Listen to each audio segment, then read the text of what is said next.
오늘 아침에 저희가 읽을 말씀은 고린도후서 10장입니다. 그런데 이 10장이 몇 장 다음에 나오는 것이죠? 8장과 9장 다음에 나오는 말씀입니다. 10장이 8장과 9장 다음에 나오는 질문은 매우 어리석은 질문처럼 보일지 모릅니다. 하지만 그 속에 담긴 의미가 있습니다. 그 의미가 무엇이냐면 8장, 9장의 내용이 무엇이었습니까? 헌금 이야기입니다. 헌금 이야기라고 하는 것은 인간이 살아가는 데 필요한 돈 이야기입니다. 근데 돈 이야기를 할 때는 고린도 교회와 바울 사이가 원만하지 못하고 안 좋은 관계에 있다 그러면 그때 돈 이야기를 하는 것은 지혜롭지 못한 것입니다. 하지만 바울이 고린도 교회 관계가 소원했던 그런 입장이 있음에도 불구하고 8장, 9장에서 헌금 이야기를 할 수 있었던 것은 그들과의 관계가 어느 정도 회복되고 좋아졌기 때문에 헌금 이야기를 할 수 있었습니다. 그러니까 그들이 예전에 그릇된 사람들이 들어오고 강한 사람들이 들어와서 바울을 비난하고 해방했던 그들이 좀 더 잠잠해지는 상황이었고 그들이 떠나가는 그런 상황이 있었기 때문에 헌금 이야기를 남은 사람들에게 할 수 있었던 것이죠.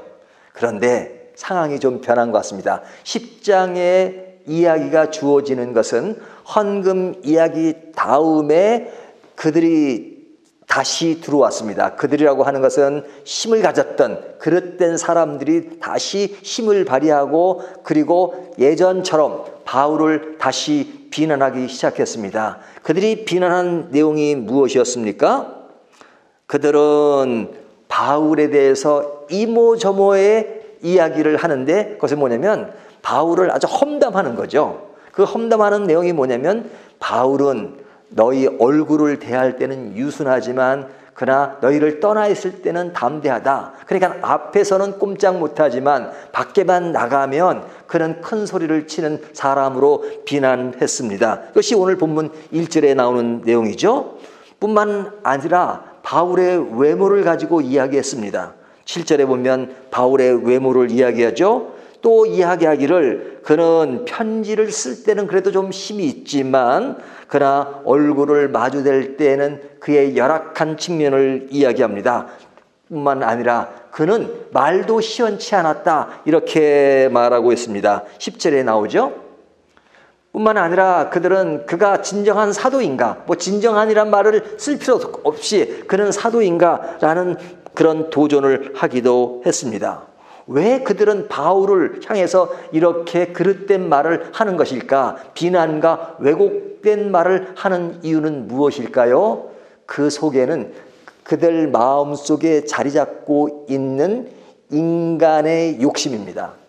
자기들이 높아지기를 원했고 자기들이 더욱더 큰 힘을 발휘하고 싶은 그 마음, 그래서 자기 관리를 위해서 그는 육체적인 싸우는 무기들이 있었습니다. 이것이 오늘날로 말하면 정치적인 사람들, 그리고 교회 내에서 믿음과 복음에 대한 관심보다는 자기가 대우받고 자기가 군림하는 그런 사람들처럼 그들도 자기들이 힘을 발휘하고 그 힘을 발휘하기 위해서는 어떤 정치력을 가지고 사람을 설득시켜야 하니까 그런 힘을 발휘했던 것이죠.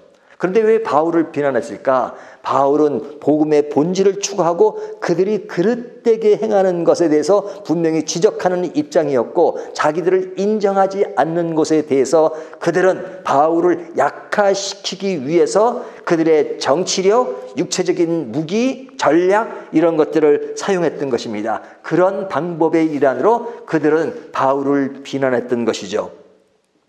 반면에 바울은 그들과는 달리 그는 자기 자신을 높이고 자기 자신을 위해서 목회를 하는 것이 아니었습니다. 그들과 싸우기 위해서 인간의 그릇된 무기를 쓰는 것이나 육체적인 무기를 쓰는 사람이 아니었죠. 바울은 오직 고린도 교회가 믿음으로 바로 서기를 원했습니다. 그래서 그는 하나님의 능력을 강조하고 하나님의 능력 안에서 믿음을 가지고 고린도 교인들이 바로 서기를 원했죠.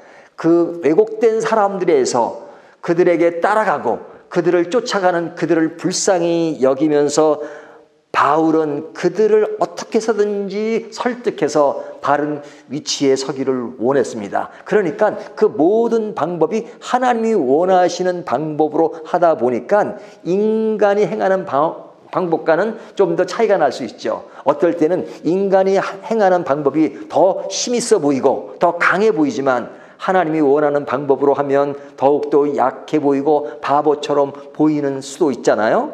그런데 거짓된 교사들은 그러한 것을 가지고 바울을 비난하고 바울은 아무것도 못하는 사람처럼 만들어버리고 있는 것이었죠. 하지만 그런 선상에서도 바울은 복음을 사랑했고 복음 안에서 내가 칭찬을 받고 내가 높아지는 것이 아니라 하나님의 나라가 바로 서고 하나님께 칭찬받는 믿음의 성도들이 되기를 간절히 바랬던 것이죠.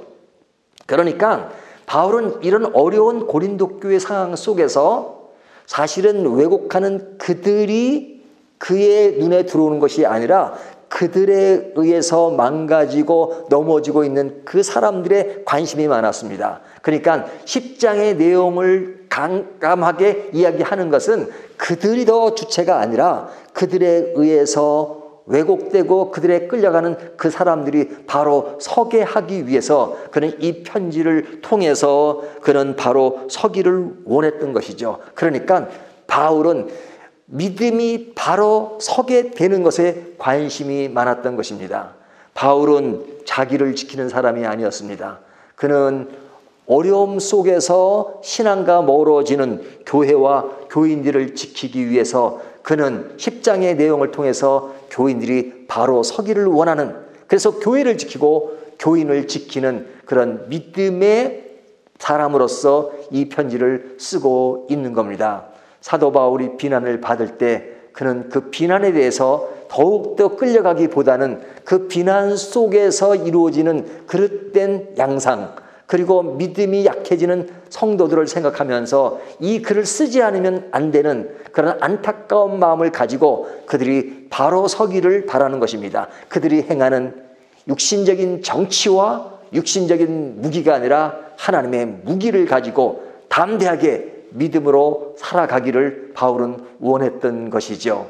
오늘 이 편지가 우리들에게 주는 교훈이 무엇이겠습니까? 우리도 바른 길을 가려고 할 때 어떨 때는 비난을 받고 어려움을 당할 수 있습니다. 하지만 그럴 때라도 비난 그 자체에 초점이 모아지기보다는 하나님의 나라가 바로 서기 위해서 또 그것에 끌려가지 않는 사람들을 잘 인도하기 위해서 우리가 나를 내려놓고 어떤 자세로 하나님의 원하시는 방법을 가지고 나아갈 것인가 하는 생각을 늘 가지고 사는 것이 우리에게 매우 중요하다는 교훈을 오늘 본문이 말씀해 주고 있습니다.